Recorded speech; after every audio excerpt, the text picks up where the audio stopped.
A reading from the letter to the Hebrews. Gideon, Barak, Samson, Jephthah, David, Samuel and the prophets. These were men who, through faith, conquered kingdoms, did what is right, and earned the promises. They could keep a lion's mouth shut, put out blazing fires, and emerge unscathed from battle. They were weak people who were given strength to be brave in war and drive back foreign invaders. Some came back to their wives from the dead by resurrection, and others submitted to torture, refusing release so that they would rise again to a better life. Some had to bear being pilloried and flogged, or even chained up in prison. They were stoned or sawn in half, or beheaded. They were homeless and dressed in the skins of sheep and goats. They were penniless and given nothing but ill treatment. They were too good for the world, and they went out to live in deserts and mountains, and in caves and ravines.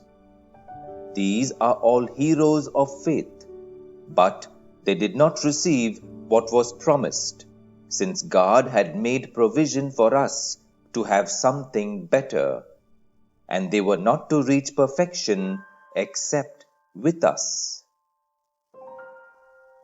The word of the Lord.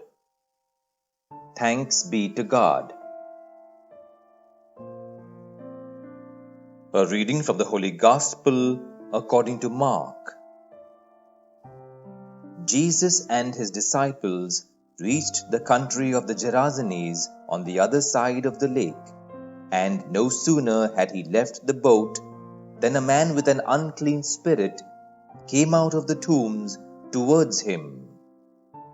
The man lived in the tombs, and no one could secure him any more, even with a chain, because he had often been secured with fetters and chains, but had snapped the chains and broken the fetters, and no one had the strength to control him.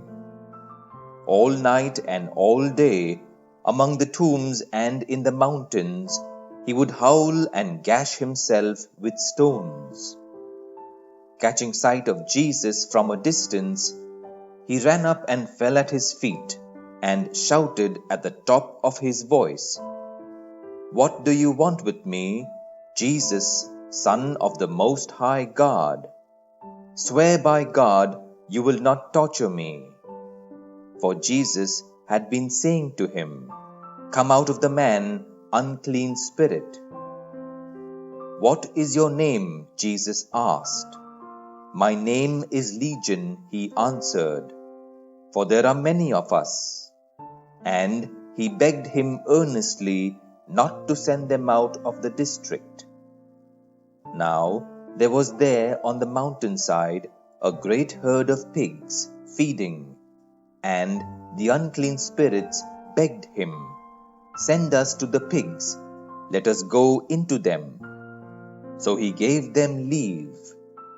With that, the unclean spirits came out and went into the pigs, and the herd of about 2,000 pigs charged down the cliff into the lake, and there they were drowned. The swineherds ran off and told their story in the town and in the country round about, and the people came to see what had really happened. They came to Jesus and saw the demoniac sitting there, clothed and in his full senses, the very man who had had the legion in him before, and they were afraid. Those who had witnessed it reported what had happened to the demoniac and what had become of the pigs. Then they began to implore Jesus to leave the neighborhood. As he was getting into the boat, the man who had been possessed begged to be allowed to stay with him. Jesus would not let him, but said to him, "Go home to your people and tell them all that the Lord in his mercy has done for you." So the man went off and proceeded to spread throughout the Decapolis all that Jesus had done for him, and everyone was amazed. The Gospel of the Lord. Praise be to you, O Lord Jesus Christ.